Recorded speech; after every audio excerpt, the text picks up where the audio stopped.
तेरे को white board दिख रहा होगा? Yes sir. चलो शुरू कर रहा हूँ।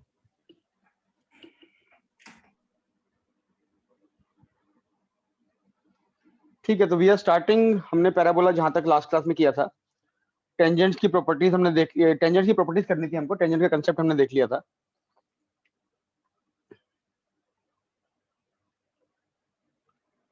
तो दो तीन चीजें एक बार बेसिक लेवल पे रिवाइज कर लेते हैं। सबसे पहला कंसेप्ट ये था कि y square is equal to 4ax अगर एक पैराबोला है तो उस पे कोई भी tangent we can in terms of slope m we can take as y is equal to mx plus a by m। अब इसमें एक बेसिक कंसेप्ट आता है कि ये जो टेंजेंट है m की टर्म्स में, ये कौन से पॉइंट पे पैराबोला को टच करती है। तो वो कैसे निकालना है वो कंसेप्ट भी हम देख चुके हैं। वो एक स्टैंडर्ड कंसेप्ट है जो हर कोनिक में यूज होता है। उसमें ये होता है कि हम मान लेते हैं कि let the line be y equal to mx plus a by m, then we assume this point to be let's say x1, y1। तो parabola y square equal to 4ax पे x1 y1 पे tangent लिखनी हमको आती है, which will be y1 is equal to 2a into x plus x1. Then we can compare these two lines and we can get the value of x1 y1 in terms of slope m. तो ये एक standard approach है।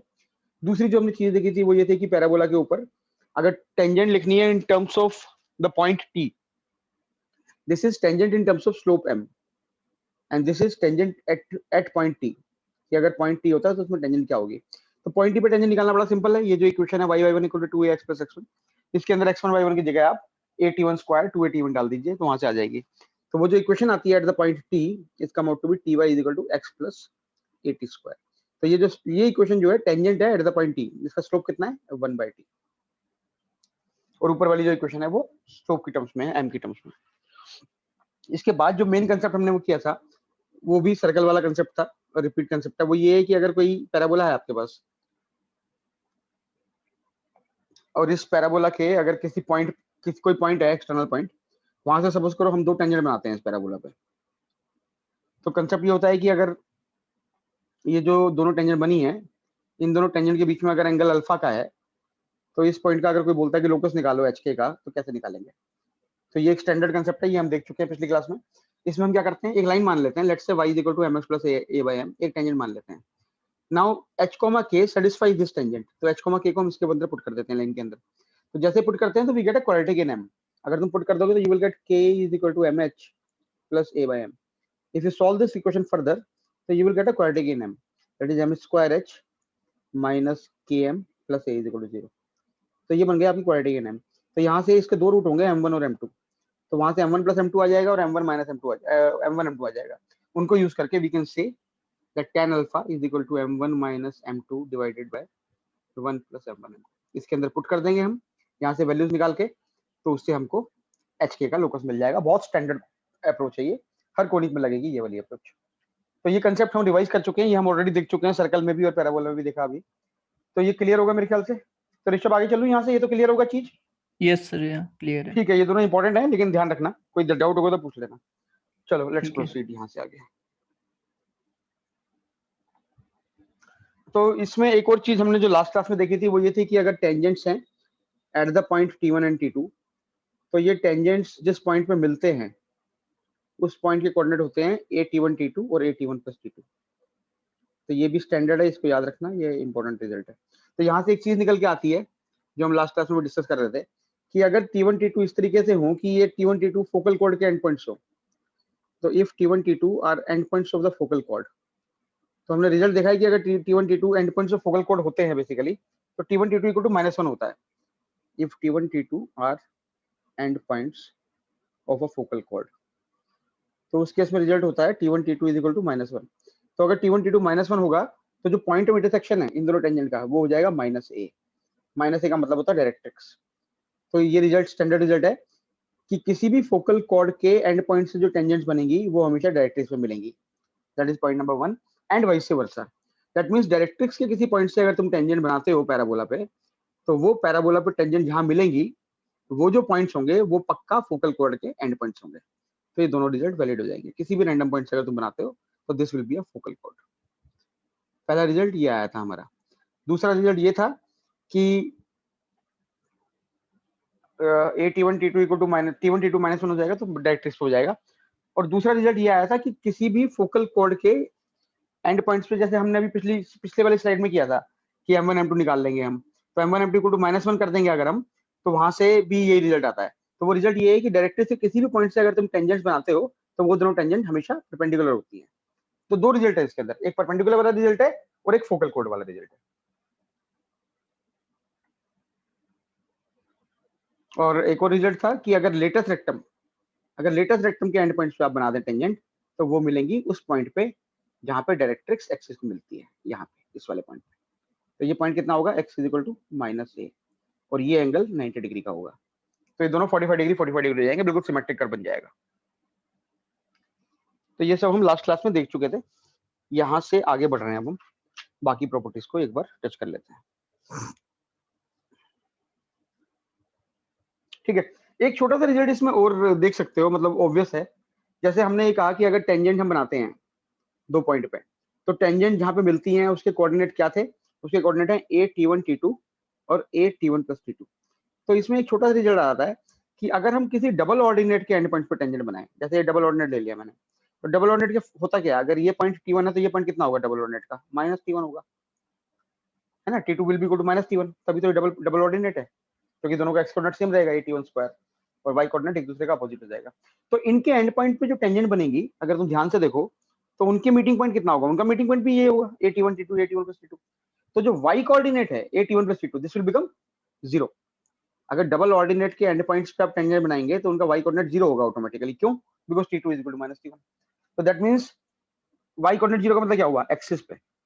तो इसका मतलब हो गया, एक और रिजल्ट आ गया, tangents at the end point. ये मैंने शायद लास्ट क्लास में कराया था कि नहीं कराया था, मुझे याद नहीं है, बट टेंजेंट्स बेसिक रिजल्ट है छोटा सा। Tangents at the end points of a double ordinate, tangents at the end point of a double ordinate meets at the axis। ये रिजल्ट भी थोड़ा सा इंपॉर्टेंट है। तो ये दोनों रिजल्ट कंबाइन हो जाएंगे लेटेस्ट रेक्टम के लिए, फोकल कोड वाला और ये वाला रिजल्ट। तो किसी भी डबल ऑर्डिनेट के एंड पॉइंट से जो टेंजेंट्स मिलेंगी बनेंगी, वो हमेशा एक्सिस में मिलेंगी, एंड वाइस वर्सा। ये भी इंपॉर्टेंट है। वाइस वर्सा का मतलब है, अगर तुम एक्सिस पे कोई भी पॉइंट चूज कर लो, कहीं पे भी एक्सिस पे अगर तुम कहीं पे भी कोई भी पॉइंट चूज करते हो, तो उनसे जो टेंजेंट्स बनेंगी तुम्हारी एक्सिस के किसी भी पॉइंट से, वो सारी की सारी टेंजेंट आपके कर्व को डबल ऑर्डिनेट पे ही मिलेंगी। ये सारे डबल ऑर्डिनेट बनेंगे। तो ये दोनों रिजल्ट है, सिमेट्रिक रिजल्ट है, बिल्कुल मतलब देख के पता चल रहा है ज्योमेट्रिकल फिगर से कि ऐसा हुआ। चलूं आगे चलूं? Yes sir. कोई और आया क्या ऋषभ, तेरे को और दिख रहा है? और नहीं है ना कोई, टूर में ही है बस? यस सर, कोई नहीं है। चल कोई नहीं, मैं अपलोड कर दूंगा इसको, आगे चलते हैं। ठीक है, अब एक दो इंपॉर्टेंट रिजल्ट्स हैं जो थोड़े इससे रिलेटेड है, टेंजेंट की प्रॉपर्टी से, उनको मैं एक बार गो थ्रू कर लेता हूँ बेसिक लेवल पे। सबसे पहला रिजल्ट ये है कि, लिखवा भी देता हूँ, वैसे तो समझा लेता हूँ एक बार, लिखवा भी दूंगा लैंग्वेज में जो होगा। Portion of tangent between directrix and curve subtend 90 degree at focus. पहला रिजल्ट ये है कि अगर तुम किसी भी पॉइंट पे टेंजेंट बनाते हो, सपोज करो मैं यहाँ पे एक टेंजेंट बनाता हूँ, तो उस टेंजेंट का जो पोर्शन कर्व और डायरेक्ट्रिक्स के बीच में होगा, सपोज करो ये डायरेक्ट्रिक्स है तुम्हारी, तो ये पॉइंट मान लो P और ये पॉइंट मान लो Q। तो P और Q जो है, ये पोर्शन टेंजेंट का वो पोर्शन है जो कर्व और डायरेक्ट्रिक्स के बीच में है। तो PQ will always subtend a right angle at the focus. ये रिजल्ट है, इंपॉर्टेंट रिजल्ट है ये। जो इंपॉर्टेंट है वो रिजल्ट करा रहा हूँ, बाकी किताब से दिख जाएंगे तेरे को। तो इसमें ये है कि अगर कोई भी पॉइंट पे तुम टेंजेंट बनाते हो, तो टेंजेंट का वो पोर्शन जो कर्व और डायरेक्ट्रिक्स के बीच में है, that will always subtend a 90 degree angle at the focus. This is first result.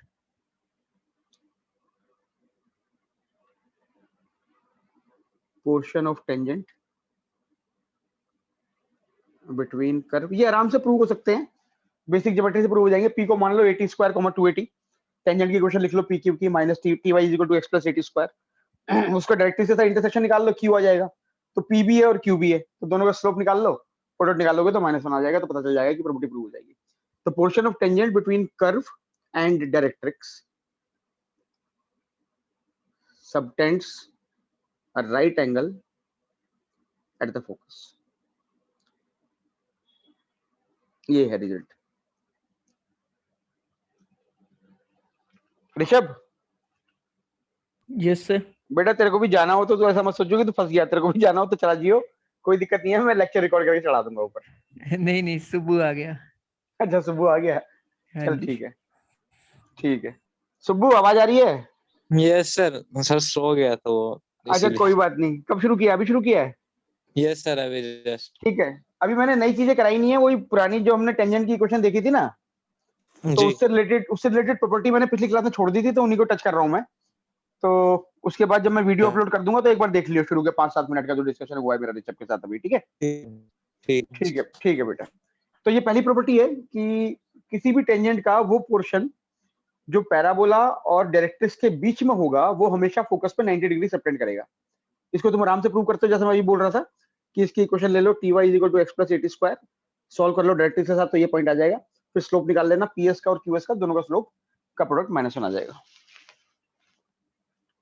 दूसरी property, any tangent to a parabola and perpendicular to it from focus will meet on the tangent at the vertex। दूसरी property ये कहती है बच्चों कि अगर कोई भी पैराबोला तुम्हारे पास है, उस पैराबोला के किसी भी पॉइंट पे अगर तुमने टेंजेंट बनाया, इस पैराबोला के सपोज करो इस पॉइंट पे मैं टेंजेंट बनाता हूं, तो ये टेंजेंट, इस टेंजेंट के ऊपर अगर मैं परपेंडिकुलर ड्रॉप करूंगा, इस टेंजेंट के ऊपर अगर मैं फोकस से परपेंडिकुलर ड्रॉप करूं, तो वो पॉइंट, वो फोकस, वो परपेंडिकुलर हमेशा टेंजेंट एट द वर्टेक्स पे मिलेगा। Any tangent to a parabola and perpendicular on it from focus will meet on tangent at the vertex।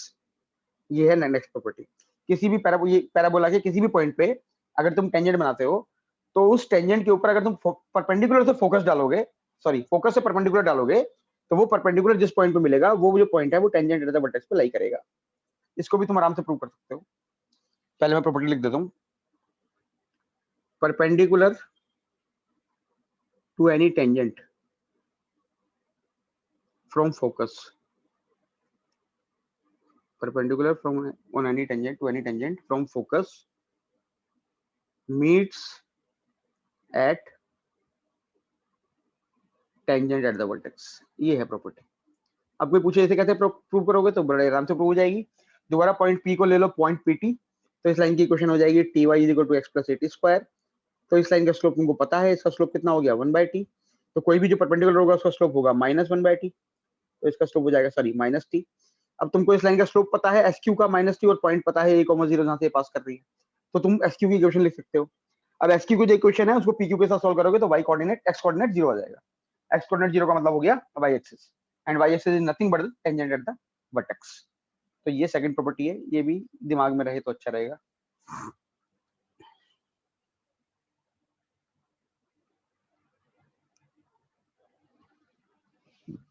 ठीक है, कुछ पूछना तो नहीं है इसमें किसी को?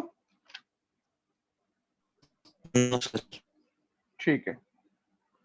अब एक और चीज है जो हमने लास्ट क्लास में करी थी, मैं उसको दोबारा रिपीट करा रहा हूँ क्योंकि थोड़ा इंपॉर्टेंट है वो कंसेप्ट, और उससे रिलेटेड एक दो चीजें हो रहे हैं, वो भी उसी फिगर के थ्रू समझा दूंगा। वो ये था कि सपोज करो हमारे पास एक पैराबोला है, उस पैराबोला पे let's say there are 3 points we have marked, say T1, T2 and let's say T3। तो T1, T2, T3 3 पॉइंट ले लिए हमने, एंड लेट्स से ये जो ट्रायंगल बन रहा है T1, T2, T3 का, इसका एरिया हमने ले लिया लेट्स से A1। उसके बाद हमने लास्ट क्लास में देखा था कि अगर मैं इन तीनों पॉइंट पे टेंजेंट बना दूं, अगर मैं इन तीनों पॉइंट पे टेंजेंट बना दूं, जैसे ये पहली टेंजेंट बना दी मैंने, ये दूसरी टेंजेंट बन गई, और लेट्स से T3 से एक और टेंजेंट बना देते हैं, ये T3 से एक और टेंजेंट। तो ये जहां पे मिलेंगे, तो लेट्स से एक पॉइंट हो गया आपका, ये तीनों टेंजेंट पेयर्स में जहां पे मिलेंगे, तो लेट्स से दिस इज A, B और C, 3 पॉइंट हो गए। तो ये जो ट्रायंगल बना ABC, तो इसका एरिया मान लो A2। तो पहला रिजल्ट जो हमने देखा था वो था कि A1 by A2 will be equal to 2 times, और ये हमने कहा था कि रिजल्ट आराम से प्रूव भी हो सकता है by using determinant method. T1, T2, T3 point ले लोगे, क्योंकि तुमको ABC भी T1, T2, T3 में पता है। अब पॉइंट A क्या है? A is the point of intersection of tangents at T2 and T3। तो पॉइंट A क्या हो जाएगा automatically? A T2 T3, A T2 plus T3। तो इस तरीके से हमको सारे के सारे पॉइंट्स के कोऑर्डिनेट पता है, तो उनको यूज करके अगर हम एरिया निकालेंगे और रेशियो देखेंगे तो रेशियो 2 आएगा। इंपॉर्टेंट है रिजल्ट, इसको याद रखना। इसी से रिलेटेड एक दो रिजल्ट हो रहा है, वो मैं लिख रहा हूँ यहाँ पे, वो प्रूव हो सकते हैं आराम से, थोड़ा सा मैथमेटिकल ज्योमेट्री यूज होगी, प्रूव हो जाएंगे। पहला रिजल्ट है सर्कल, ये एडवांस के लिए रेलिवेंट है, मेंस में तो इतने भारी नहीं आएंगे क्वेश्चन, लेकिन ये प्रॉपर्टी एडवांस के लिए यूज हो सकती हैं। Circle through A B and C passes through focus, that is first property। ये आराम से प्रूव हो सकती है, एबीसी 3 पॉइंट होंगे, उनसे अगर सर्कल बनाओगे तो वो फोकस से पास करेगा। थोड़ा सा दिमाग लगाना पड़ेगा कि कैसे आराम से प्रूव होगी, बट हो जाएगी। Second result is ortho centre of triangle ABC lies on directrix. ये किसी भी रैंडम 3 पॉइंट्स के लिए ट्रू होगा रिजल्ट। तुम पैराबोला पे अगर कोई भी 3 पॉइंट ले लो, तो वो 3 पॉइंट पर टेंजेंट बनाओगे तो वो जहां मिलेंगी वो ये दोनों प्रॉपर्टी सेटिस्फाई करेंगी। Circle through A B and C will passes through focus and ortho center of triangle ABC will lie on directrix. ये दो रिजल्ट है और ये काफी इंपॉर्टेंट रिजल्ट है, इसको ध्यान रखिएगा। इसको 3 या 4 बार ये वाला क्वेश्चन सीधा एडवांस वालों ने यूज किया है अलग अलग तरीकों से। ठीक है, यहां से आगे बढ़ रहा हूं मैं। किसी को अगर पूछना है कुछ तो एक बार पूछ लो। हम तीन ही हैं क्लास में, कोई दिक्कत नहीं है, कुछ पूछना तो पूछ लेना बच्चों।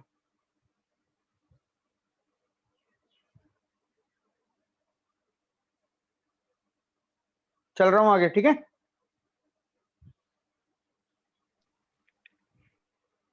चलो, अब आती है इंपॉर्टेंट चीज जो थोड़ा सा एडवांस के पॉइंट ऑफ व्यू से रेलिवेंट हो आती है, क्योंकि अब हम इक्वेशन ऑफ नॉर्मल पे थोड़ा सा फोकस करते हैं कि नॉर्मल का क्या होगा। तो now let's look at parabola में इक्वेशन ऑफ नॉर्मल का कंसेप्ट। इक्वेशन ऑफ नॉर्मल, अब सपोज करो कोई भी पैराबोला है, y square equal to 4x ले लो या कुछ भी ले लो, और इसको घटा दो। तो ये पैराबोला की इक्वेशन है। तो इस पैराबोला के किसी भी पॉइंट पे अगर हमको टेंजेंट लिखनी है तो हम लिख सकते हैं x1 y1, और उसकी उसी के परपेंडिकुलर लिख देंगे तो वो नॉर्मल हो जाएगी। तो अगर ये मैं पॉइंट लेता हूँ P, let's say x1 y1, और अगर मैं पैराबोला लेता हूँ let's say y square is equal to 4ax, तो ये है t इज इक्वल टू 0। तो t इज इक्वल टू 0 की इक्वेशन क्या होगी हमको ऑलरेडी पता है, t is equal to 0 will be y y1 is equal to 2ax plus x1। ये है t इज इक्वल टू 0।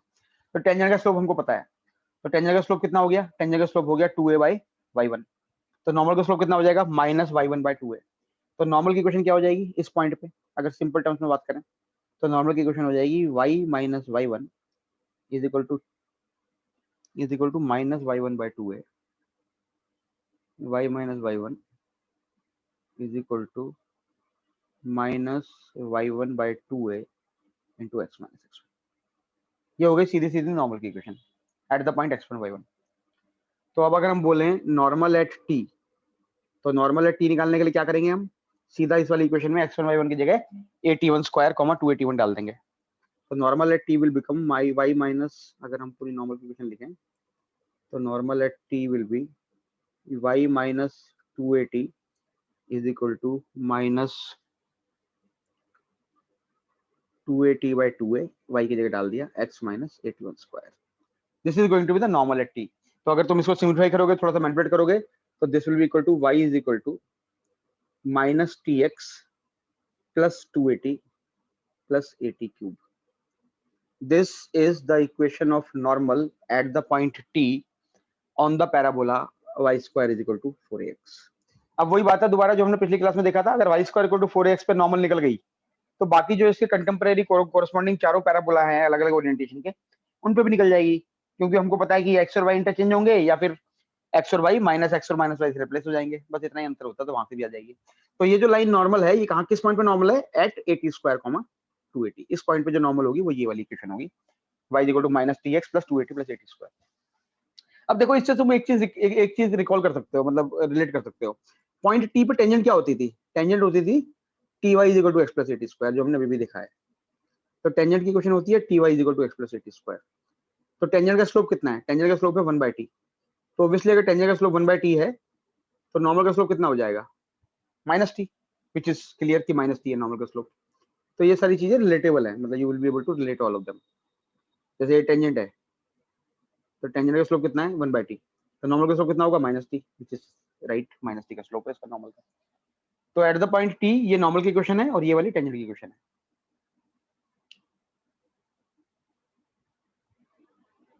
ये टेंजेंट एट टी है, ठीक है। तो अब दूसरा जो कंसेप्ट आता है जहां से क्वेश्चंस बनते हैं और जो इंपॉर्टेंट है वो ये है कि normal in terms of slope क्या होगी m। तो मान लेते हैं कि y is equal to mx plus C, इस कर्व पे नॉर्मल है, मान लो कि y is equal to mx plus C, let's say is the normal line, तो y is equal to mx plus C होगी। ये पेन चल क्यों नहीं रहा यार आज, है तो नया। तो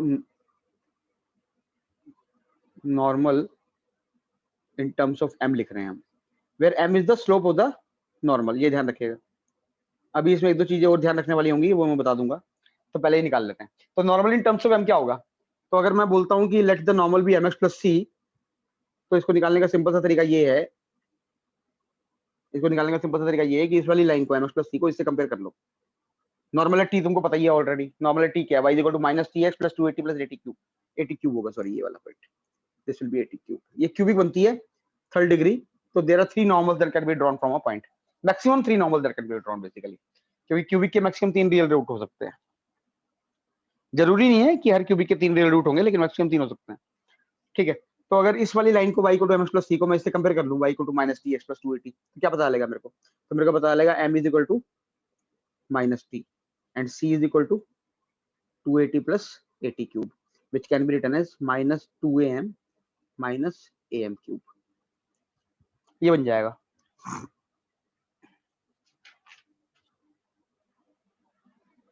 ठीक है, तो normal in terms of slope में क्या हो जाएगी, this will be y is equal to, important है ये question, y is equal to mx minus 2am minus am cube. This is the equation of normal to a parabola y square equal to 4x in terms of slope m.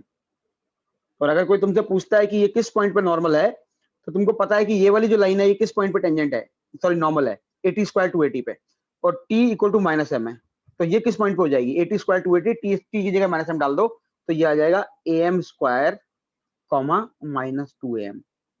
So this is the point, am square comma minus 2m is the point at which the equation of normal is y is equal to mx plus, sorry, mx minus 2am minus am cube.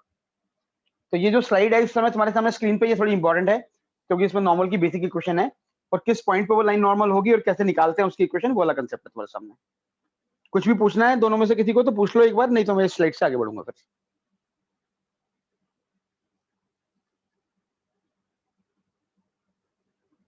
Sir इसको 1 minute रहने देना, इसको note करना। हाँ हाँ कर लो, note कर लो।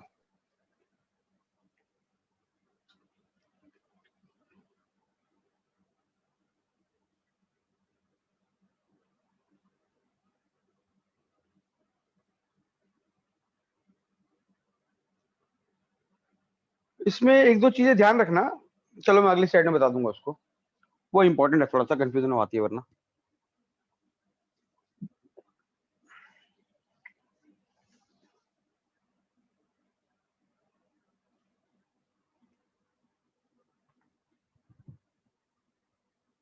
सुबह चलूं आगे? सर 1 मिनट और।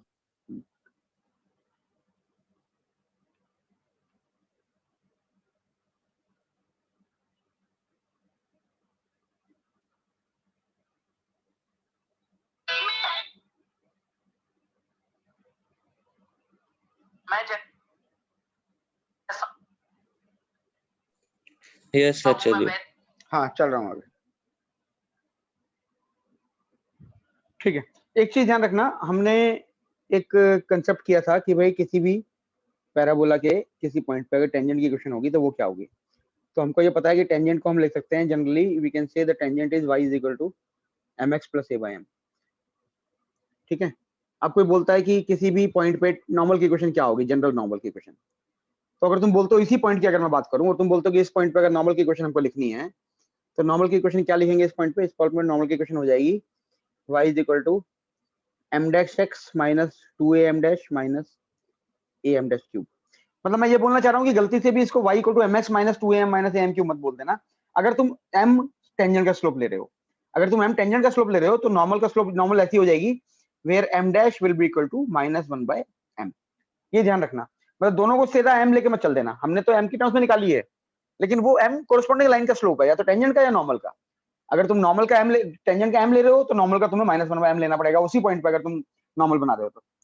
क्लियर है ना ये कंसेप्ट जो मैं बता रहा हूँ? कंफ्यूज मत होना इसके अंदर। Okay sir. ठीक है, नाउ तो इसको मिटा रहा हूं मैं। अब थोड़ा इंपॉर्टेंट वाली चीजें आ रही हैं, वो एक दो उनको ध्यान से समझ लेना। This I am removing. Rishabh ये क्लियर है जो मैंने बताया, छोटा सा जो बोर्ड पे लिखा हुआ है? कंफ्यूजन तो नहीं होगी ना इसमें? नहीं सर, मतलब क्लियर है। ठीक है, ठीक है, चलो। अब आता है अगला कंसेप्ट। उसको करने से पहले एक छोटा सा वो है, मतलब पॉइंट है, वो देख लो एक बार।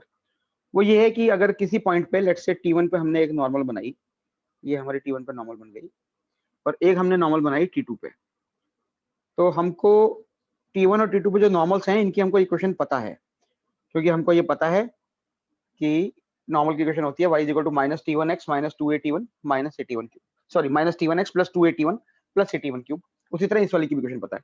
तो अगर हम दोनों इक्वेशन को सोल्व कर लेंगे तो ये पॉइंट आ जाएगा मेरे पास, which is point of intersection of normals at T1 and T2।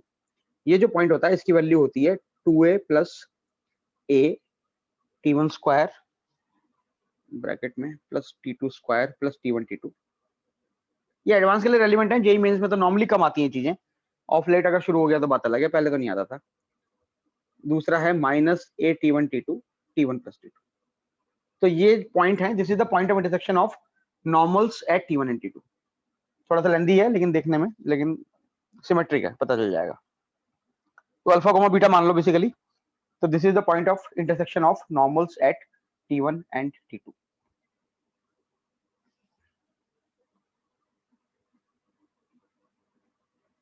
Point of intersection of normals at T1 and T2।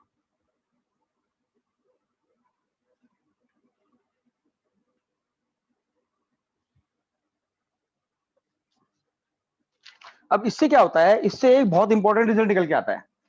वो रिजल्ट ये है कि कभी कभी क्या होता है, और ये थोड़ा इंपॉर्टेंट भी है, कि एक पैराबोला है सपोज करो, और आपने उसके किसी पॉइंट पे T1 पे एक नॉर्मल बनाई, T1 पे नॉर्मल बनाई। तो ये जो नॉर्मल है T1 पे, ये सपोज करो कर्व को मिलती है T2 पे, क्योंकि कोई भी नॉर्मल होगी वो कर्व को किसी ना किसी पॉइंट में मिलेगी ना। ऊपर वाली फिगर में देखो, इसे एक्सटेंड कर दूंगा तो यहाँ मिल जाएगी। तो नॉर्मल, अगर normal at T1 meets the curve again at T2, तो क्या कंडीशन होती है उसकी? तो T2 के लिए क्या कंडीशन होगा? तो वो ये है कि ये जो लाइन है ये नॉर्मल है T1 पे, तो इसकी इक्वेशन क्या होगी? अगर ये लाइन T1 पे नॉर्मल है तो इसकी इक्वेशन होगी y is equal to minus T1x plus 2AT1 plus AT1 cube. ये है। अब ये जो लाइन है ये कर्व को T2 पे मिल रही है दोबारा, तो इसका मतलब T2 के जो कोऑर्डिनेट्स हैं, T2 के कोऑर्डिनेट्स क्या है? AT2 स्क्वायर 2AT2, वो इसको सेटिस्फाई करेंगे। तो अगर ये नॉर्मल जो T1 पे नॉर्मल है, T1 पे नॉर्मल है इसलिए इसकी इक्वेशन ऐसी है। तो अगर ये कर्व को दोबारा T2 पे मिल रही है तो T2 विल सेटिस्फाई दिस, तो तुम T2 के कोऑर्डिनेट्स को इसको सेटिस्फाई करा दो।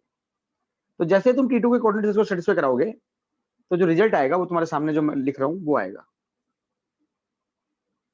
अगर तुम T1 के कोऑर्डिनेट T2 के कोऑर्डिनेट इसमें सेटिस्फाई कराओगे तो क्या हो जाएगा? ये हो जाएगा 2AT2 is equal to minus T1 into AT2 square. ठीक है, x1 की जगह AT2 स्क्वायर आ जाएगा plus 2AT1 plus AT1 cube. तो इसको अगर तुम मैनिपुलेट कर लोगे, अलजेब्रा यूज करके सब्ट्रैक्ट कर दोगे, कैंसिल कर दोगे टर्म्स को, तो जो रिजल्ट आएगा वो लिख रहा हूँ मैं सामने। इंपॉर्टेंट रिजल्ट है और बहुत स्टैंडर्ड है, तुम लोगों को ऑलरेडी पता होगा। अगर नहीं भी पढ़ा पैराबोला तब भी बच्चों को बेसिक चीजें पता रहती है। तो T2 is equal to minus T1 minus 2/T1। This is the result. Now this kind of a chord, this kind of a line is known as normal chord. इसको हम नॉर्मल कॉर्ड कहते हैं क्योंकि वो एक पॉइंट पर normal है ना, और एक और है भी कॉर्ड, कर्व की कॉर्ड है और एक पॉइंट पर नॉर्मल है, तो this is known as normal chord. तो नॉर्मल कॉर्ड की जो कंडीशन है वो ये है। इसमें ये ध्यान रखना कि नॉर्मल T1 पे है और दूसरा पॉइंट T2 जो है उस पर नॉर्मल नहीं है, तो T2 will be equal to minus T1 minus 2/T1। Very very important result. अगर कुछ पूछना है तो पूछ लो। तो if normal to the curve parabola equal to y square equal to 4x पे अगर t1 पे नॉर्मल है which meets the curve again at t2, then t2 will be given by minus t1 minus 2 by t1.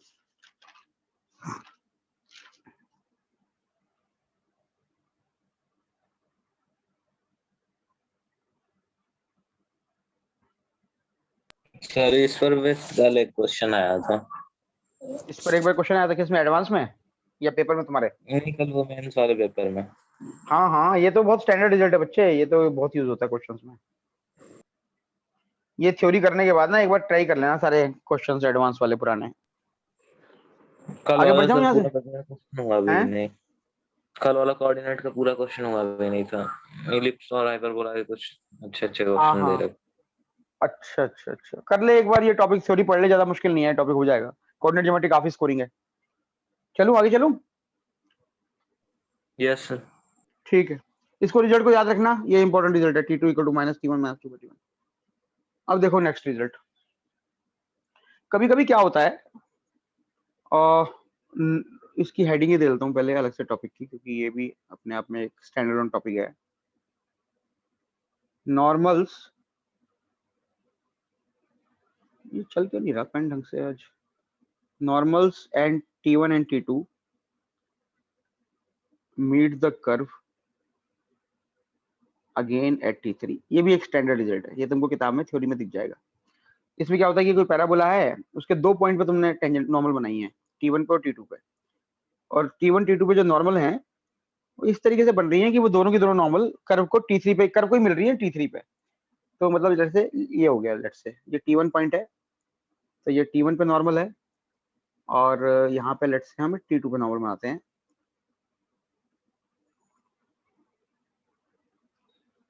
ये बनाई हमने t2 पे normal. तो ये दोनों लाइन जो है t1 और t2 पे जो नॉर्मल है, ये कर्व को मिल रही है t3 पे। Both of them are meeting the curve at the same point t3। तो क्या कंडीशन होगी, ये भी इंपॉर्टेंट रिजल्ट है। Normal at t1 and t2 meet the curve again at t3। तो हम ये कह सकते हैं पिछले वाले रिजल्ट से कि t3 will be equal to minus t1 minus 2 by t1, because t1 t3 वाली जो नॉर्मल कॉर्ड है, तो t3 will be equal to minus t1 minus 2 by t1। अब ये भी देखा था हमने पिछले वाले रिजल्ट में कि अगर नॉर्मल है t1 meet the curve again at t3 तो क्या होगा, ठीक है ना। And we can also say that this will be equal to minus t2 minus 2 by t2। ये एक बार मुझे बता दो, तुम दोनों को क्लियर है? क्योंकि नॉर्मल है t1 and t2 meet the curve again at t3, तो ये रिजल्ट होगा। ठीक है। ठीक है सर। तो इसको अगर हम सॉल्व करेंगे तो क्या आएगा, तो ये आ जाएगा t2 minus t1 is equal to 2 by t1 minus 2 by t2। इसको तुम फर्दर सॉल्व करोगे, t1 माइनस t2 कैंसिल हो जाएगा, तो वी विल गेट t1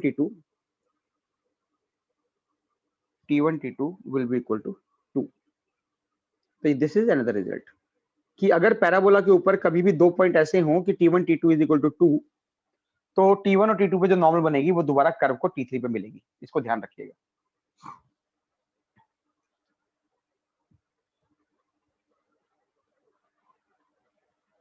अब देखो यहां से एक और रिजल्ट निकल के आता है। ये तो समझ में आ गया होगा ना दोनों को ऋषभ? Yes sir. ठीक है, अब यहां से एक और रिजल्ट निकल के आता है। अब हम ये कह रहे हैं कि जो t3 है, t3 is equal to minus t1 minus 2 by t1 ले लो, कोई भी एक ले लो। अब अगर तुम इस यहां से देखो तो इस इक्वेशन से तुम्हें पता चल रहा है कि 2 by t1 is equal to t2। तो उसको यहाँ डाल दो, इस वाले रिजल्ट को उठा के नीचे डाल दो, तो ये हो जाएगा माइनस t1 माइनस t2। तो इसको ध्यान रखिएगा, अगर t1 और t2 पे जो नॉर्मल है वो कर्व को t3 पे मिलती है, तो t3 की जो वैल्यू होगी वो तुम्हारे सामने बोर्ड पे लिखी हुई है, t3 will be equal to minus of t1 plus t2। ये दो रिजल्ट है यहाँ से छोटे छोटे। This is t3 is equal to minus t1 plus t2, sorry t2 आएगा वहां पे। अगर t1 और t2 पे नॉर्मल दोबारा कर्व को t3 पे मिलती है, तो t3 के कोऑर्डिनेट जो निकालने के लिए you can use t3 will be equal to minus t1 minus of t1 plus t2 bracket में। And second result is this one, t1 t2 is equal to 2। So if there are two normals at t1 and t2 which meet the curve again at t3, so t1 t2 will be equal to 2. This should be remembered. और कैसे आया वो भी पता होना चाहिए, क्योंकि ये जो प्रोसेस है ये इंपॉर्टेंट है निकालने के लिए कि करना कैसे है। और ये तो मास्टर रिजल्ट है, इसको ध्यान रखिएगा, this is very important result.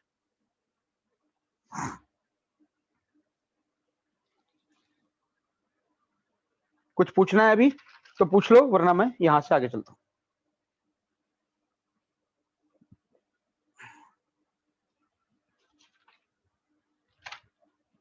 बढ़ू आगे Shubhu? Yes sir. Yes sir. ठीक है, ये पता है ना तुम लोगों को? रिजल्ट नहीं पता तो देख लो, इंपॉर्टेंट है रिजल्ट्स। मतलब एडवांस के पॉइंट ऑफ व्यू से कहीं कहीं पे जरूरत पड़ सकती है, वैसे तो उतना क्वेश्चन आते नहीं है इसके ऊपर। और पैराबोला पर रिजल्ट बहुत, हाँ पैराबोला में ना रिजल्ट बहुत सारे हैं, तो कितने रिजल्ट करने हैं कितने नहीं करने हैं एक बार कॉल ले लेना। कंसेप्ट समझ लोगे तो ज्यादा रिजल्ट करने की जरूरत नहीं है, बेसिक पता होना चाहिए। बट वो टेंजेंट वाले थोड़े पता होना चाहिए, कहाँ पे परपेंडिकुलर हो रहा है, फोकस और डायरेक्ट्रिक्स के बीच में, पैराबोला और डायरेक्ट्रिक्स के बीच में जो पार्ट है वो 90 डिग्री से कर रहा है, वो सारी बेसिक चीजें पता होनी चाहिए। चलो, now comes an important point from advance point of view, conormal points. अब सपोज करो, थोड़ा इसको डिटेल में डिस्कस कर लेते हैं क्योंकि ये थोड़ा इंपॉर्टेंट है। सपोज करो ये पैराबोला है y square equal to 4x। अब हम एक काम करते हैं, इसके अंदर कुछ नॉर्मल ड्रॉ करते हैं। तो लेट्स से एक मैंने नॉर्मल ये बनाई एट द पॉइंट A, एक लेट्स से नॉर्मल बनाई हमने एट द पॉइंट B, इसे भी नॉर्मल मान लेते हैं, और एक और नॉर्मल बना लेते हैं एट द पॉइंट C।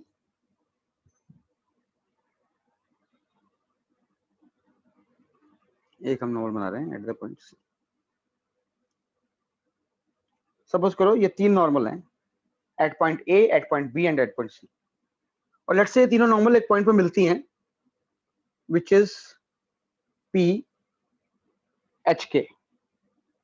क्योंकि अगर तुम तीन नॉर्मल बनाते हो किसी भी कर पे तो कहीं तो मिलेंगी, अगर तीनों पैरेलल नहीं है कुछ नहीं है तो ये सपोज करो ये सिचुएशन है कि वे तीनों पॉइंट पे मिल रही है।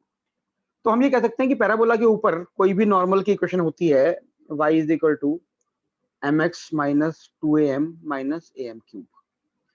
किस पॉइंट पे होती है ये? At am square comma minus 2am। ये हमको ऑलरेडी पता है कि ये इक्वेशन है नॉर्मल।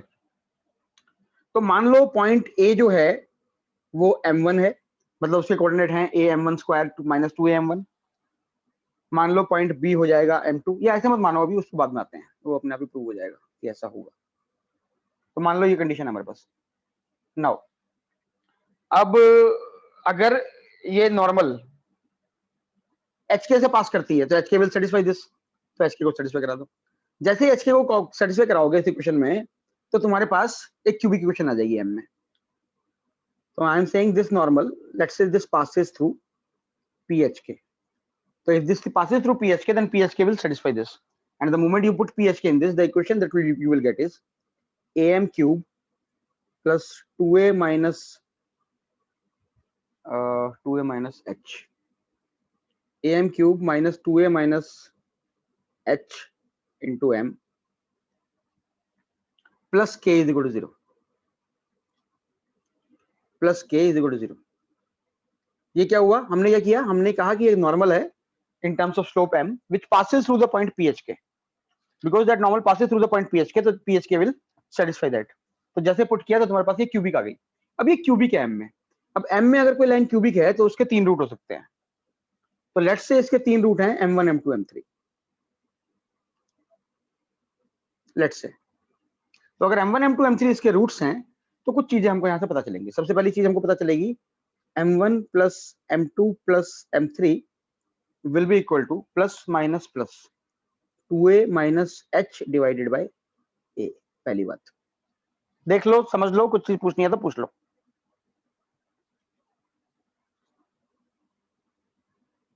एक मिनट गलत लिख दिया मैंने, ये गलत लिखा गया भाई।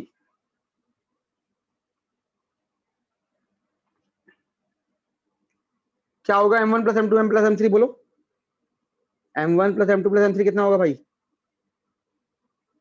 बोलो। अबे क्यूबिक इक्वेशन है m में, उसके रूट्स m1 m2 m3 हैं। सम ऑफ रूट्स कितना होगा? 2a minus h by a। 0 क्योंकि कोफिशिएंट ऑफ m स्क्वायर 0 है ना, तो सम ऑफ रूट्स क्या होगा? Coefficient of m square divided by coefficient of m cube, तो 0 हो जाएगा। क्लियर है ना ये चीज? दूसरा रिजल्ट होगा m1 m2 plus m2 m3 plus m3 m1 will be equal to plus minus plus, this will be equal to 2a minus h divided by a। हाँ, and similarly m1 m2 m3 will be equal to plus minus plus minus minus k by a। तो इसका मतलब हुआ, ये जो ध्यान से सुनना आप, ये नॉर्मल अगर पीएचके से पास कर रही है तो इसके 3 रूट होंगे m1 m2 m3। उन तीनों के जो स्लोप्स का जो रिलेशन होगा वो तुम्हारे सामने बोर्ड पे लिखा हुआ है। और पॉइंट ए जो है, point A will be a m1 square comma minus 2a m1। Point A B C are known as conormal points.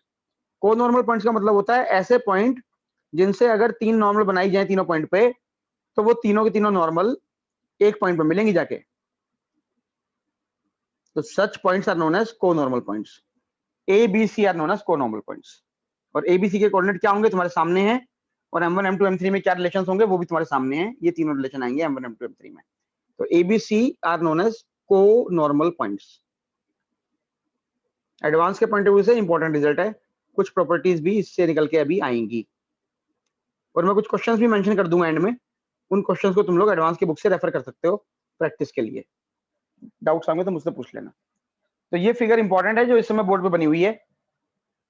A B C are conormal points, और ए बी सी के जो कोऑर्डिनेट्स होंगे वो m1 m2 m3 की form में तुमको सामने दिए हुए हैं कि am1 square comma minus 2 am1 and so on.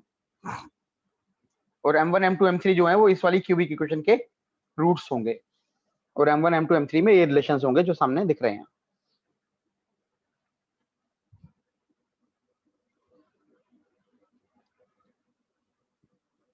चलूं आगे? Yes yes sir. सर। ठीक।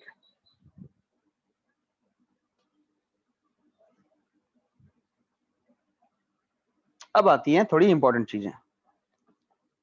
सबसे पहली चीज, ये जो हमने 3 पॉइंट्स पे नॉर्मल बनाई है, ये जो 3 पॉइंट पे नॉर्मल बनी है हमारी, अबे ये क्या हो गया, अरे यार, हाँ, ये जो 3 पॉइंट पे नॉर्मल बनी है, लेट्स से ये m1 है, इसका स्लोप m2 है लाइन का, और इसका स्लोप m3 है। तो ये पॉइंट एबीसी तुम्हें पता है, A m1 square comma minus 2 m1, A m2 square comma minus 2 m2, A m3 square comma minus 2 m3। सबसे इंपॉर्टेंट, सबसे पहला result, sum of y coordinates of conormal points, sum of y coordinates of conormal points। क्या होगा sum of y coordinate of conormal points? Minus 2a m1 minus 2a m2 minus 2a m3। ये होगा ना भाई, क्योंकि a m1 square comma minus 2a m1 है point, तो y coordinate का सम हो गया आपके सामने जो बोर्ड पे है, which is equal to minus 2a, which is equal to minus 2a m1 plus m2 plus m3। और तुमको पता है m1 plus m2 plus m3 0 होता है, तो इसको याद रखिएगा कि sum of y coordinates of conormal points will be equal to 0। किसी भी पैराबोला के लिए ट्रू होगा ये चीज। अगर 3 पॉइंट हैं जो कि कोनॉर्मल है, कोनॉर्मल का मतलब क्या है? कोनॉर्मल का मतलब बेसिकली रिवर्स तरीके से समझो कि अगर किसी एक पॉइंट से तुम पैराबोला के ऊपर 3 नॉर्मल बनाते हो, किसी एक पॉइंट से, लेट्स से एक बनाई, दूसरी बनाई और तीसरी बनाई, तो जहां पे वो पैराबोला को मिलेंगी, वो जो तीनों पॉइंट होंगे उनको कहा जाएगा कोनॉर्मल पॉइंट। और कंसेप्ट ये है कि उन तीनों पॉइंट के जो y कोऑर्डिनेट्स का सम होगा वो हमेशा 0 होगा। That is point number 1। कुछ पूछना है इसमें तो पूछ सकते हो, नहीं तो मैं यहां से आगे चलूंगा।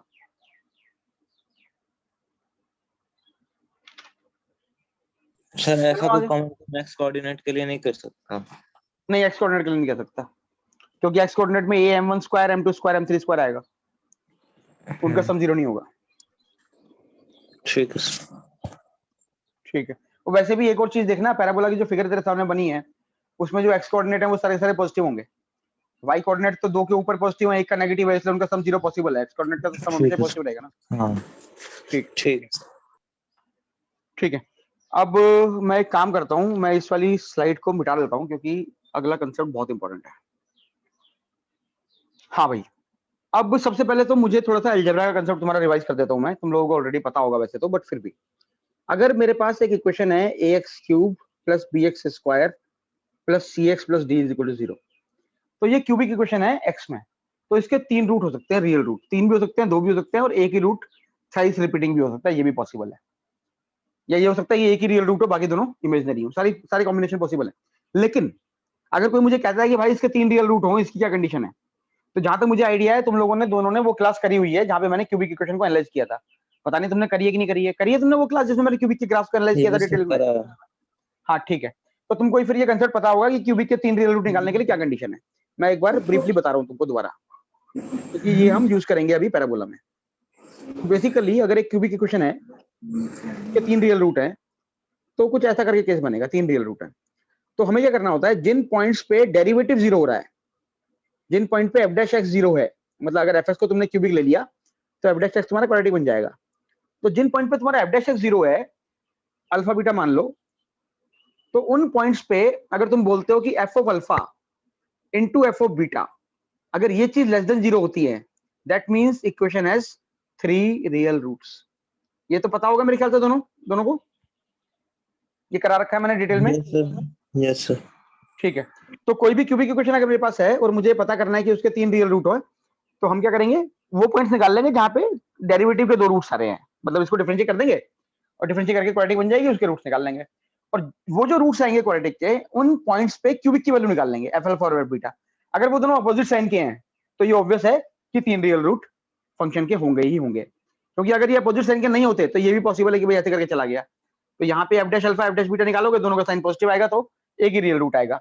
अगर कोई बोलता है कि F alpha into f beta is greater than 0, तो उस केस में क्यूबिक का एक ही रियल रूट होगा, इसको ध्यान रखिएगा। और अगर कोई ये बोलता है कि F alpha into f beta, alpha beta, अगर कोई बोलता है एफ अल्फा, ये ध्यान रखिएगा अल्फा बीटा जो है एफ डैश एक्स के रूट है, लेकिन वैल्यू निकालनी है एफ अल्फा और एफ बीटा की। अगर कोई बोलता है f alpha into f beta is equal to 0, तो उस केस में 2 रूट हो जाएंगे, 2 रियल रूट, जिसमें से एक रूट रिपीट कर रहा होगा। ये वाला रूट रिपीट करेगा बीटा वाला, क्योंकि एफ एक्स का भी रूट है और एफ डैश एक्स का भी रूट है। ये मेरे ख्याल से जो मैंने बोर्ड पे थ्योरी दी है इसकी, ये ऋषभ और तो दोनों को क्लियर होगी ना तुम दोनों को? Yes sir. Yes, sir. ठीक है, चलो लेट्स प्रोसीड फ्रॉम हियर। तो इसको अब आगे लेके जाएंगे तो ये मेरे ख्याल से अपना रिजल्ट दे देगा जो हमको चाहिए।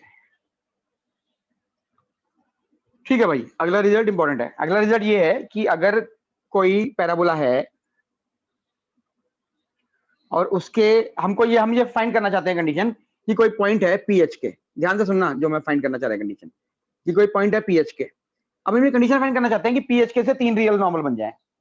तो 3 रियल नॉर्मल बनेंगी तो इसका मतलब क्या हुआ, इसका मतलब वो पीएच के से जो नॉर्मल बन रही है, अगर वो उसकी equation am cube y equal to am cube minus y equal to mx minus 2am minus am cube है, अगर हमने एक इक्वेशन बनाई जो कि पैराबोला पे नॉर्मल है और ये पीएचके से पास कर रही है, तो हमको पता है कि am क्यूब plus 2a minus h m plus k is equal to 0 होगा, ये हमको पता है। अब हम ये बोल रहे हैं कि इस क्यूबिक के अगर 3 रूट है m1 m2 m3, तो वो तीनों के तीनों रूट रियल हो। ठीक है, तो वो तीनों रूट रियल हो, उसका तरीका क्या है हमको पता है। हमको क्या तरीका पता है, हम इस वाली क्यूबिक के डेरिवेटिव निकालेंगे जहां पे इसके डेरिवेटिव 0 होंगे, मतलब इसके डेरिवेटिव के रूट्स निकालेंगे और उन रूट्स को इन क्यूबिक में डाल के, अगर मैं बोलता हूँ कि ये मैंने एक इक्वेशन ले रहा हूँ, मैं एफ एम क्यूबिक ले रहा हूँ फंक्शन ऑफ एम, तो मैं अगर बोलता हूँ कि अगर मैंने इक्वेशन लिया एफ एम, तो एफ एम को मान लो A M cube plus 2a minus H into M plus K, ये एफ एम है। तो हम क्या करेंगे, हम निकालेंगे एफ डैश एम। तो एफ डैश एम को 0 करोगे तो रूट आएंगे अल्फा और बीटा। ये तुम ऐसे प्रैक्टिस करना चाहे तो ट्राई कर सकते हो, और तुम कहोगे तो मैं तुमको फोटो खींच के भेज दूंगा मेरी कॉपी में जो डेरिवेशन है। हालांकि रिजल्ट ही पता होना चाहिए, लेकिन डेरिवेशन का आइडिया होना चाहिए, इसलिए मैंने क्यूबिक की थ्योरी कराई, तुम्हें बताई कि भाई ऐसा होता है, जो कि ऑलरेडी पता है तुमको। तो एफ डैश एम को 0 करोगे, अल्फा बीटा आएंगे, उसके बाद तुम कहोगे f of alpha into f of beta should be less than 0 for 3 real roots, for 3 real roots this should be equal to 0। और जब तुम इसको लेस देन 0 करोगे और इस इक्वेशन को सोल्व करोगे और थोड़ा सा मैनिपुलेशन करोगे, तो तुम्हारे पास जो रिजल्ट आएगा वो मैं बोर्ड पे लिख रहा हूँ, जो रिजल्ट आएगा वो होगा 27 a k square should be less then. ये इंपॉर्टेंट रिजल्ट है क्योंकि इससे बहुत सारी चीजें निकल के आएंगी अभी, जैसा कि हम लोग देखेंगे, लेकिन ये रिजल्ट पता होना चाहिए। और ये रिजल्ट आया कैसे है वो मैंने तुमको बता दिया। इस क्यूबिक को जब तुम सोल्व करोगे तो ये रिजल्ट आएगा, अगर मैथमेटिकली सही करोगे तो। दिस, ध्यान से सुनना मेरी बात, this is the condition for any point H के टू सेटिस्फाई। कोई भी पॉइंट एच के अगर तुम्हारा प्लेन में है और वो इस वाली कंडीशन को अगर सेटिस्फाई कर रहा है जो बोर्ड पे लिखी हुई है डिब्बे में, तभी उस पॉइंट से 3 रियल नंबर बन सकती है, वरना नहीं बन सकती। अब इसकी क्या क्या इंप्लीकेशंस हैं वो मैं तुम्हें अगली स्लाइड में बताऊंगा, पहले इस वाली स्लाइड को अच्छे से समझ लो और इस रिजल्ट को नोट कर लो। कोई भी पॉइंट एच के इसको सेटिस्फाई करेगा कंडीशन को, तभी उस पॉइंट से 3 रियल नॉर्मल बनने की संभावना पैदा होती है, वरना उस पॉइंट से 3 रियल नॉर्मल नहीं बन सकती। कुछ पूछना है तो पूछ लो, वरना इसको लिखो, फिर यहां से मैं इसकी एप्लीकेशन बताऊंगा कि कैसे यूज होगा ये रिजल्ट। सुब्बू कुछ पूछना है तो पूछ लियो बेटा।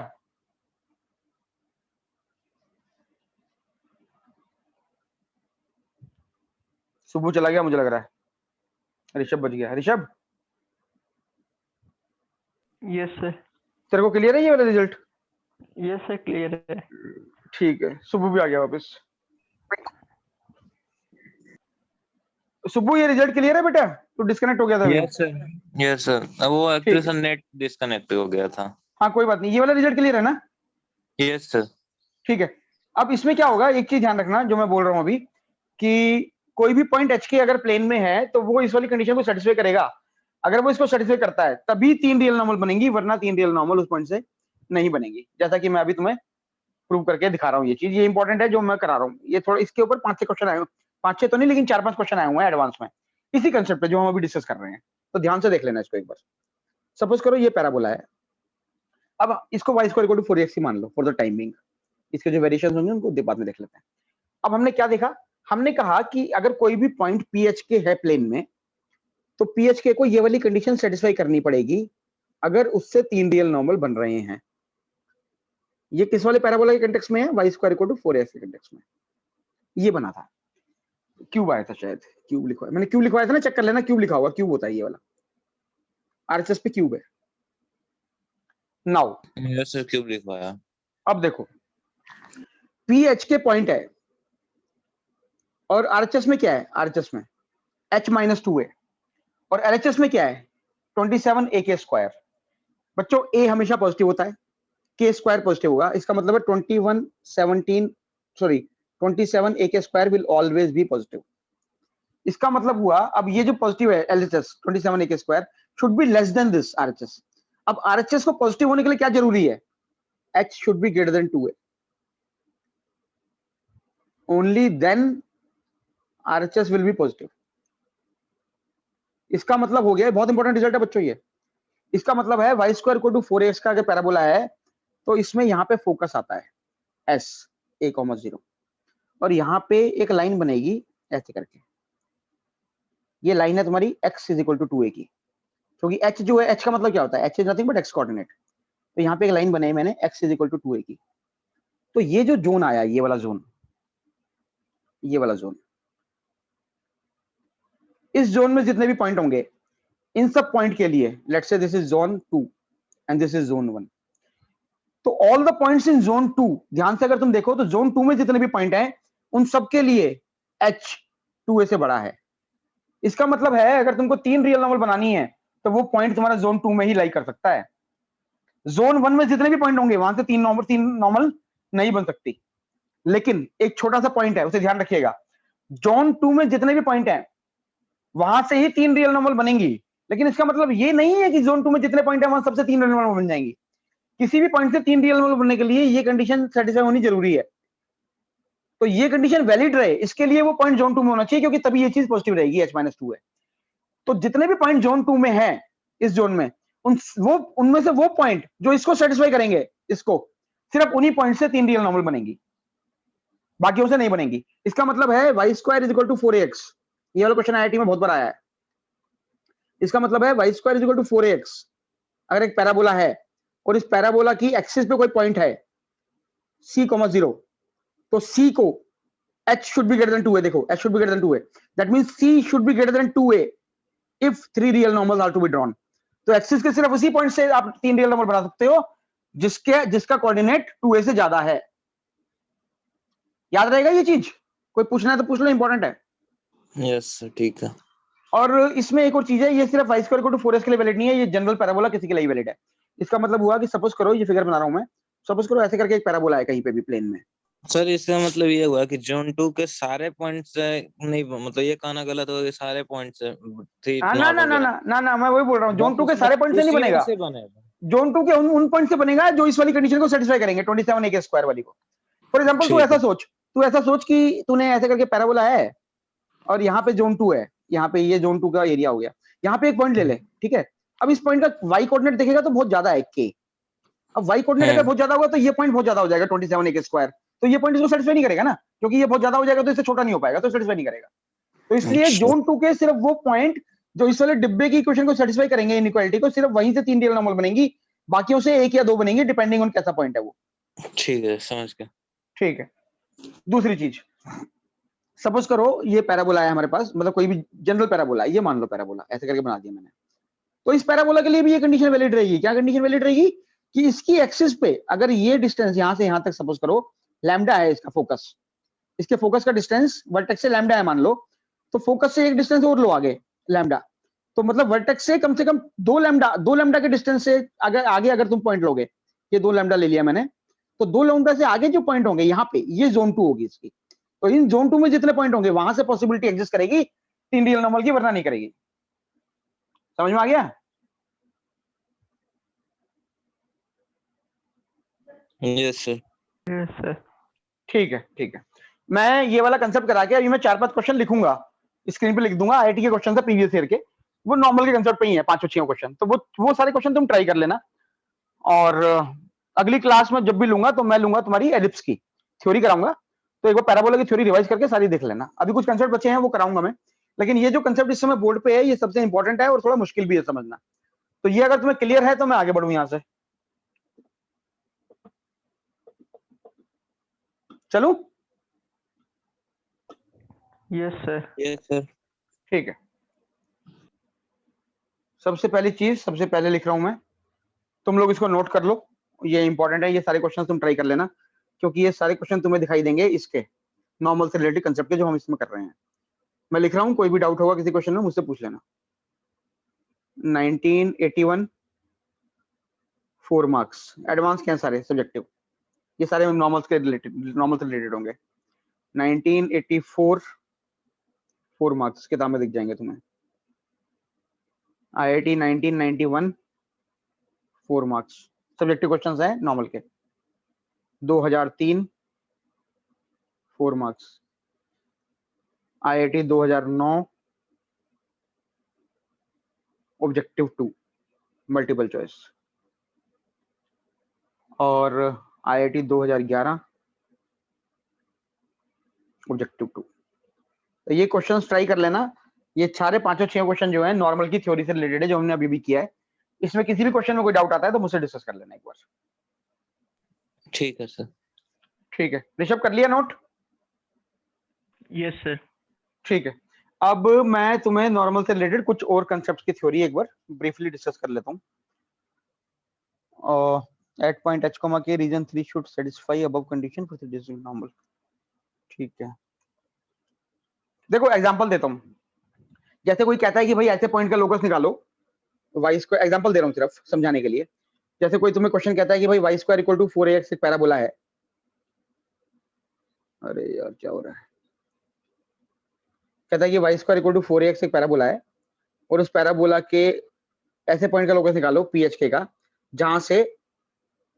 जहां से जो 3 नॉर्मल बन रही हैं उसमें से 2 कोइंसाइड करें। फाइंड लोकस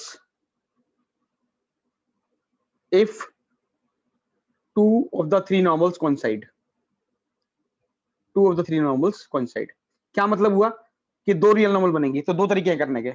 पहला तरीका तो ये है कि F of alpha into f of beta को 0 कर दो, कि अगर 2 ही रियल नंबर बन रही हैं तो तुम कर सकते हो f of alpha into f of beta equal to 0। जो क्यूबिक में हमने f of alpha into f of beta less than 0 किया था, उसको इक्वल टू 0 कर दोगे तो वहां से भी रिजल्ट आ जाएगा।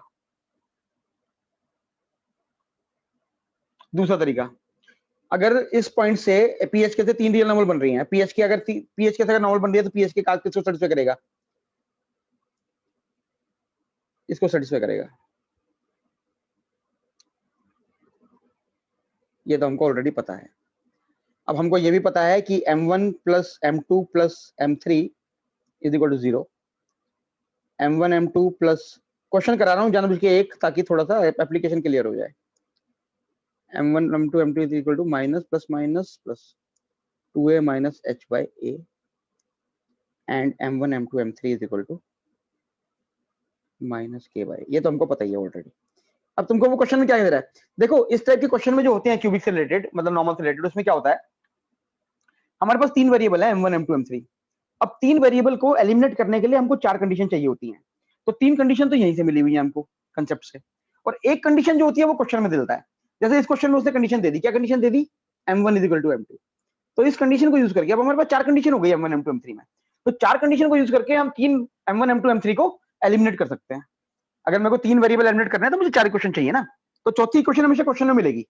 जैसे इस वाले क्वेश्चन में मिल गई कि भाई दो नॉर्मल सेम है। क्लियर है जो बोल रहा हूं मैं? Yes sir. ठीक है, तो अब हम यूज करते हैं इसको m1 m2, m1 = m2 है। तो अगर m1 = m2 है तो इसी क्वेश्चन में पुट कर दो इसको। तो m1 = m2 हो जाएगा तो क्या हो जाएगा, ये हो जाएगा 2m1, m1 = m2, तो 2m1 + m3 = 0। अब मल्टीपल तरीके होते हैं एलिमिनेट करने के लिए, याद रखना, एक ही तरीका नहीं होता, अलजेब्रा में बहुत सारे तरीके हैं।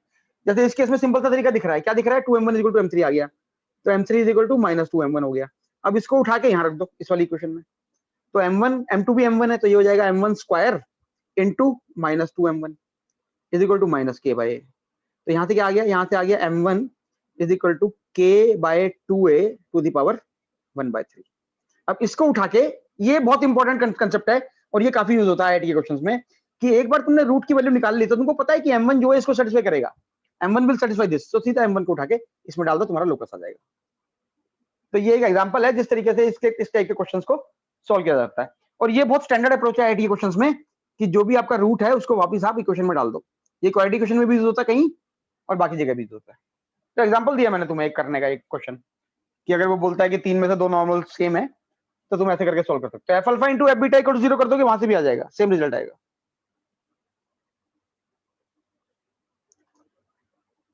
क्लियर है ये चीज? Yes sir. ठीक है, चलो अब थोड़ी सी प्रॉपर्टी देख लेते हैं एक बार, नॉर्मल से रिलेटेड अगर कुछ है तो। पहली प्रॉपर्टी,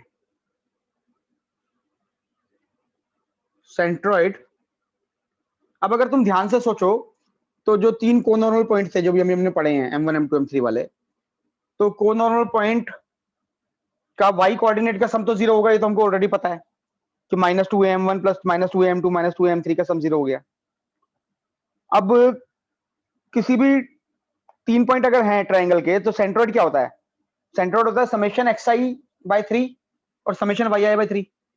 तो अगर समेशन yi जो कि कोनॉर्मल पॉइंट के y कोऑर्डिनेट का सम है, अगर वो 0 है तो सेंट्रोइड हमेशा एक्सिस पे लाई करेगा। क्लियर हुआ जो बोला मैंने, या दोबारा बताऊं एक बार? सर क्लियर है। Centroid of a triangle, centroid of the triangle formed by conormal points, centroid of the triangle formed by conormal points lies on the axis of the parabola। Important concept है, किसी भी parabola के लिए true होगा। centroid of the triangle formed by conormal points lies on the axis of the parabola। ठीक है, क्यों? क्योंकि सेंट्रोइड होता है समेशन xi/3 समेशन yi/3। इस केस में समेशन yi 0 होगा, जैसा कि हम देख चुके हैं, इसलिए सेंट्रोइड एक्सिस पे लाई कर जाएगा। क्लियर है ना?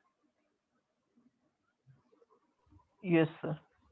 ठीक है, ये हो गई भैया पैराबोला की थ्योरी खत्म। अब मैं तुमको करा रहा हूँ कुछ मिसलेनियस प्रॉपर्टीज पैराबोला से रिलेटेड। पैराबोला की मेन थ्योरी खत्म हो गई, 2-3 चीजें देख लो जो मैंने नहीं कराई हैं, जो हमारी सर्कल से लेके आएंगे, मतलब हर कोनिक सेक्शन में एप्लीकेबल होंगी, वो लिख रहा हूँ यहाँ पे मैं। सबसे पहली प्रॉपर्टी में बता चुका हूँ ब्रीफ में, लेकिन फिर भी पता होना चाहिए। अगर कोई भी पॉइंट है external point P H comma के, उससे तुमने अगर इस पैराबोला के ऊपर 2 टेंजेंट बनाई है, तो वो टेंजेंट जिन पॉइंट पे मिलेंगी, ये जो लाइन होगी, this line will be co-ord of contact. क्या होती है कोऑर्ड ऑफ कॉन्टैक्ट की क्वेश्चन, याद होना चाहिए, t = 0। t = 0 का मतलब पता है ना कैसे लिखते हैं, पी एच के अगर कर्व पे होता तो जो टेंजेंट की क्वेश्चन होती वो t = 0 होता। सुब्बू ये क्लियर है जो मैंने लिखा है अभी, t = 0? Yes sir. ठीक है, अगला रिजल्ट, t = x1। अगर पैराबोला की कोई कॉर्ड है, पैराबोला की कोई कॉर्ड है, अरे ये क्या हो गया यार,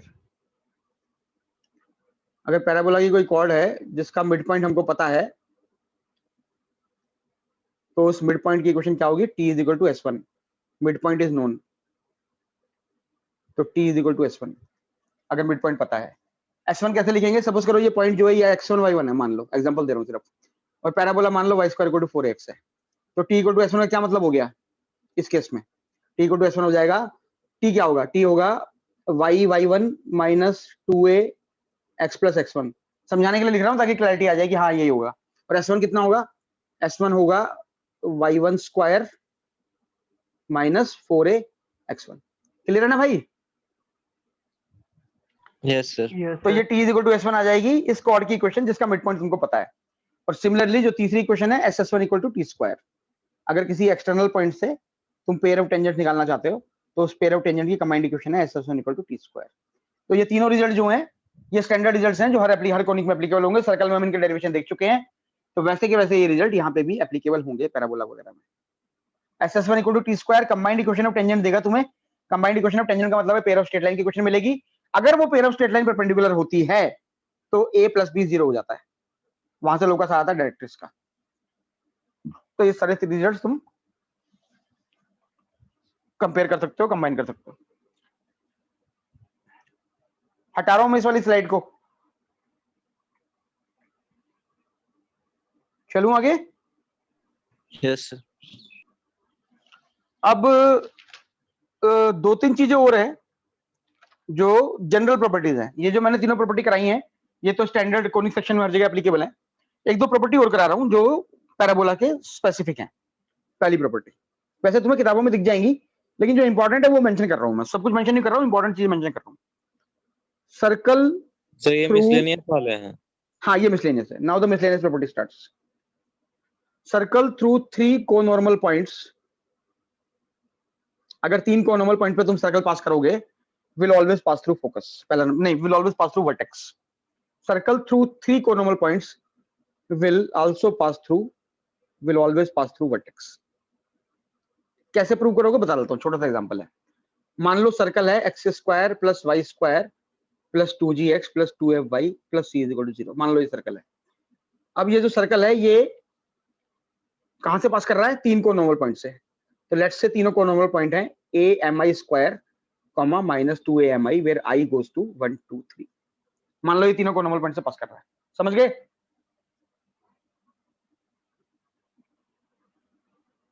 सुब्बू क्लियर है? ये प्रूव कर रहा हूं मैं इसको। Yes sir.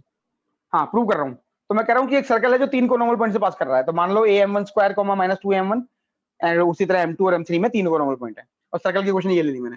तो अगर सर्कल इन तीनों पॉइंट से पास कर रहा है तो ये जो पॉइंट है ami square comma minus 2mi इसको सेटिस्फाई करेगा। सेटिस्फाई करेगा। तो जैसे सेटिस्फाई करेगा तुम पुट करोगे तो क्या बन जाएगा? ये क्वाड्रेटिक 4 डिग्री बन जाएगी m में। ये बन जाएगी a mi4 a square mi4 plus 4a square mi square plus 2ag mi square minus 2f4 आ जाएगा, 4fa mi, ये भी 4 हो जाएगा, प्लस c इक्वल टू 0। ये बन जाएगी ना भाई। अगर ये सर्कल तीनों को नॉर्मल पॉइंट से पास कर रहा है तो ये सेटिस्फाई कर देंगे इसको। ठीक है। अब ये जो इक्वेशन है ये m में क्वाड्रेटिक, m में 4 डिग्री है, m में 4 डिग्री है। तो अगर ये m में 4 डिग्री है तो सम ऑफ रूट कितना होगा? m1 plus m2 plus m3 plus m4 कितना होगा इसका? देख के बोलो जरा कितना आ रहा है m1 plus m2 plus m3 plus m4? बोलो कितना आ रहा है?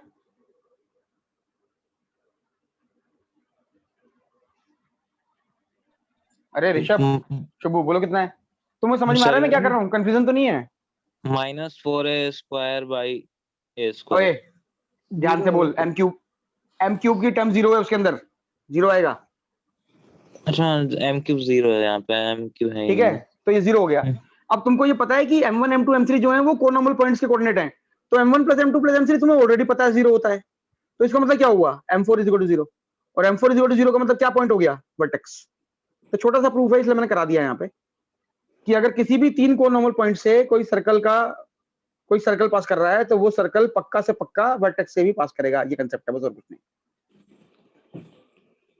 ठीक है। Yes sir. मैंने प्रूफ भी करा दिया साथ साथ। और क्या करा सकता हूँ? Algebraic sum of ordinates of 4 point छोड़ दो। Slopes of tangent of 3 points of a parabola in HP, हाँ ये करा देता हूँ। देखो भाई एक और कंसेप्ट, तुमको ये याद होगा कि हमने अभी ये किया था, slope of tangents drawn at 3 points of the parabola are in HP. हाँ ठीक है, देखो तुमको याद होगा कि हमने ये कंसेप्ट किया था कल कि अगर 3 पॉइंट है T1 T2 T3, तो इससे जो एरिया बनता है ट्राइंगल का, उस एरिया की वैल्यू कितनी होती थी भाई? 8a square, T1 difference T2, T2 difference T3, T3 difference T1, याद है?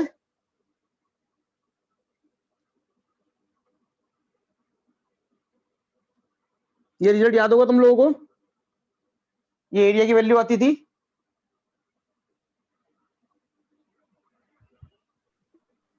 सुब्बू, सर ऋषभ, 8 नहीं यस था। सर। क्या 8a स्क्वायर नहीं आता था? कितना आता था? पुराने वाले नोट्स में आके पढ़ा था जो पहले आपने करवाया। नहीं नहीं ठीक है, लेकिन 8a स्क्वायर आता था, कितना आता था? ऋषभ क्या बोल रहा है? हाँ ए ए स्क्वायर आता था था। सर, हाँ हाँ ए ठीक है स्क्वायर। ठीक है ठीक है ठीक है ठीक है, ए स्क्वायर, ए ये स्क्वायर आएगा आएगा। ये आएगा ये आएगा। हम्म। नाउ अब देखो ये ध्यान से समझना एक चीज, ये इस ट्राइंगल का एरिया आता है, जो ट्राइंगल तुम्हारे सामने बोर्ड पे बना हुआ है, ठीक है? अब जो टेंजेंट बनेगी, टेंजेंट है T1 जो होगी, ये टेंजेंट की क्वेश्चन क्या होगी? T1 y is equal to x plus AT1 square. तो टेंजेंट का स्लोप कितना है? 1/T1। तो इसका मतलब है, रिजल्ट लिख रहा हूं बोर्ड पे, रिजल्ट ये है कि if slopes if slopes of tangents if slopes of tangents drawn at 3 points, चल क्यों नहीं रहा ढंग से? if slopes of tangents drawn at 3 points of a parabola, क्या होता है टेंजेंट का स्लोप? 1/t, 1/t टेंजेंट का स्लोप होता है। तो if slope of tangent drawn at 3 points of a parabola are in HP, important result है, एकदम सीधा क्वेश्चन आया हुआ है जेईई मेंस में कंसेप्ट के रूप में। slopes of 3 tangent drawn at 3 points, slopes of tangent drawn at 3 points of a parabola are in HP, then अगर देखो स्लोप ऑफ टेंजेंट एचपी में होंगे तो क्या हुआ? मतलब स्लोप कितना होता है? 1/T1। तो 1/T1 1/T2 1/T3 एचपी में हो गया, ठीक है? तो इसका मतलब T1 T2 T3 किस में हो जाएगा? एपी में। और अगर T1 T2 T3 एपी में हो गया तो T1 difference T2, T2 difference T3, T3 difference T1, तीनों कांस्टेंट हो जाएंगे। तो एरिया का ट्राइंगल कांस्टेंट, ट्राइंगल का एरिया कांस्टेंट हो जाएगा।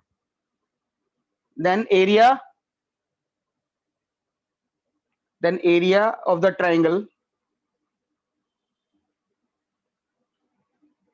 then area of the triangle formed by them will be constant। भाई ये क्लियर है रिजल्ट जो बोला मैंने? सर कांस्टेंट से क्या मतलब है? कांस्टेंट का मतलब है कि वो एपी में आ जाएंगे ना, तो T1 डिफरेंस T2 ये भी फिक्स वैल्यू हो जाएगी ना बेटा, ये फिक्स वैल्यू हो जाएगी ना, क्योंकि एपी का तो अच्छा। कांस्टेंट, कॉमन डिफरेंस कांस्टेंट हो जाएगा ना यार। अच्छा ठीक है। ठीक है, तो अगर स्लोप, ये प्रॉपर्टी इंपॉर्टेंट है क्योंकि सीधा क्वेश्चन आया हुआ है मेंस में।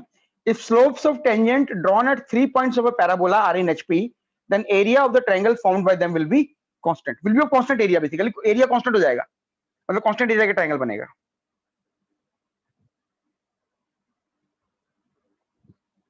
अगर मैं तुझे बोलता हूं कि 1/T1 1/T2 1/T3 एचपी में है, 1/T1 1/T2 1/T3 एचपी में है, तो इसका मतलब क्या हुआ? T1 T2 T3 एपी में आ गए, तो तू बोल सकता है कि T1 माइनस T2 कितना हो गया? डी हो गया। सिमिलरली T2 माइनस T3 भी डी हो गया, सब कुछ डी हो गया। तो एरिया की वैल्यू कितनी हो जाएगी? एरिया उसका ये हो जाएगा a स्क्वायर d क्यूब। तो area a square d cube constant हो गया ना यार, एक तरीके से, अगर d कांस्टेंट है तो। यस सर, वो ठीक है, इंडिपेंडेंट हो जाएगा। ठीक हाँ है। इंडिपेंडेंट हो जाएगा। मिटा रहा हूं मैं इस वाले स्क्रीन को। Yes sir. ठीक है बच्चों, तो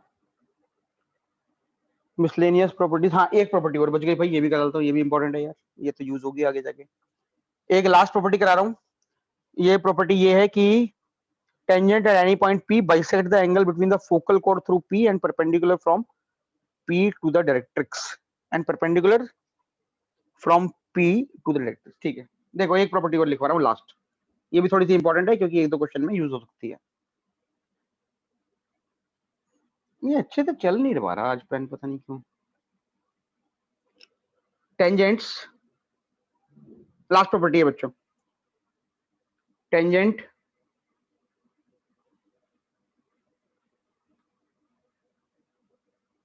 tangent at any point T, tangent at any point T bisects, या any point P ले लो, मतलब पैराबोला के ऊपर, tangent at any point T, चलो T on the parabola हो गया, tangent at any point T bisects the angle between the focal chord through P, prove भी कर देता हूँ, छोटी सी प्रॉपर्टी है, between the focal chord through P and between the focal chord through P and the perpendicular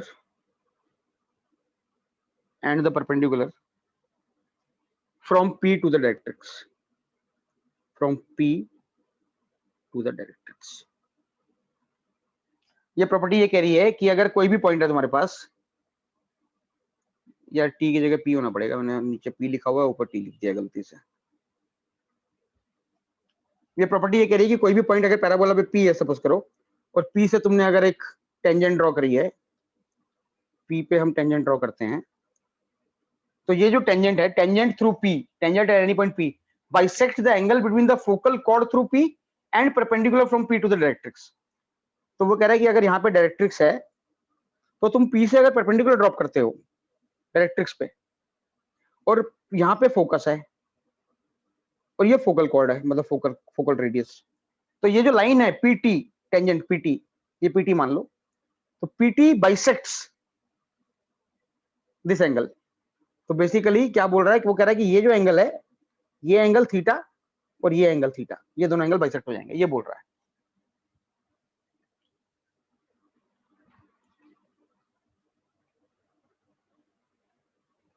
ST is equal to SP। इसको try कर लेना, छोटा सा रिजल्ट है, ज्यादा मुश्किल नहीं है, आराम से प्रूव हो जाता है। तो basically angle MPT will be equal to angle SPT।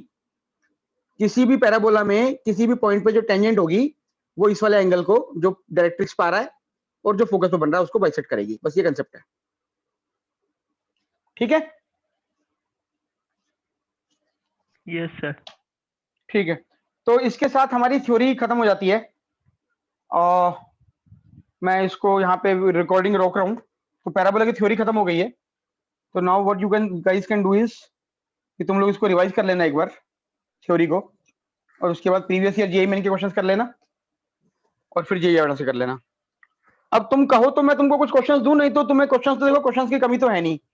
Previous year जो बच्चे हैं पुराने जिन्होंने कर रखे हैं उनसे भी ले सकते हो, जो मैंने क्वेश्चंस क्लास में कराए हैं, और नहीं तो एडवांस वाले हैं वो ट्राई करो, और जो डाउट होता है मुझसे पूछ लो मेरे ख्याल से।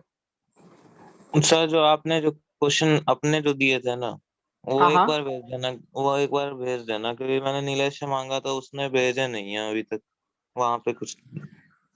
अच्छा, नहीं तो मैं तो एक ही चीज कर पाऊंगा शुभू, क्योंकि मेरे पास ना कॉपी में पूरी थ्योरी लिखी हुई है 5-10 पेज में, और बीच बीच में से उसमें से क्वेश्चन निकाल निकाल के मैं कराता हूँ बच्चों को। तो मैं कैसे करूँ, एक ही क्वेश्चन को फोटो खींच के भेजूं या एक पेपर पे लिखूं, कैसे करूं? मैं तेरे को अच्छे अच्छे क्वेश्चन भेज दूं जो मेरे मिसलेनियस एंड में लिखे हुए हैं, या सारे हाँ चाहिए तेरे को? वो कहीं कर दो जो अच्छे क्वेश्चन हो। ठीक प्रीवियस है, ईयर तो करना ही है सारा वैसे भी। हाँ ठीक है, तो मैं करके भेज देता हूँ। एक बार नीलेश को बोल दोबारा भेज देगा, वैसे वो एक्चुअली सर उसके पास वो फोन नहीं है, तो वहां पे उसको प्रॉब्लम हो रहा है भेजने में। अच्छा अच्छा अच्छा, चल हाँ, ठीक है। बाकी हमने किसी और बच्चे से बात किया नहीं है। अच्छा अच्छा अच्छा, ठीक है, चल तो मैं अभी भेज देता हूँ, ग्रुप पे भेज देता हूँ मैं कुछ क्वेश्चन, उनको प्रैक्टिस कर लेना, उनको डिस्कस, डाउट होगा तो मुझसे डिस्कस कर लेना फिर। ठीक है सर। ठीक है, चलो ठीक है, फिर वाइंड अप कर रहा हूँ मैं क्लास अभी। Okay sir. ठीक है बच्चों, ठीक है। अच्छा सुनो, थर्सडे को मैं अलजेब्रा का जो पेपर था उसका डिस्कशन लूंगा, तो एक बार देख लेना उस चीज को। वो ठीक हो है, गया है सर। हाँ मतलब कुछ पूछना हो तो पूछ लेना, डाउट हो तो देख लेना। थर्सडे को लूंगा 4 बजे। और इस वाले लेक्चर को मैं अभी डाल दूंगा रिकॉर्ड करके, ठीक है? ठीक है सर। ठीक है, चलो मिलते हैं बच्चों, ध्यान रखना। Bye sir. बाय बेटा।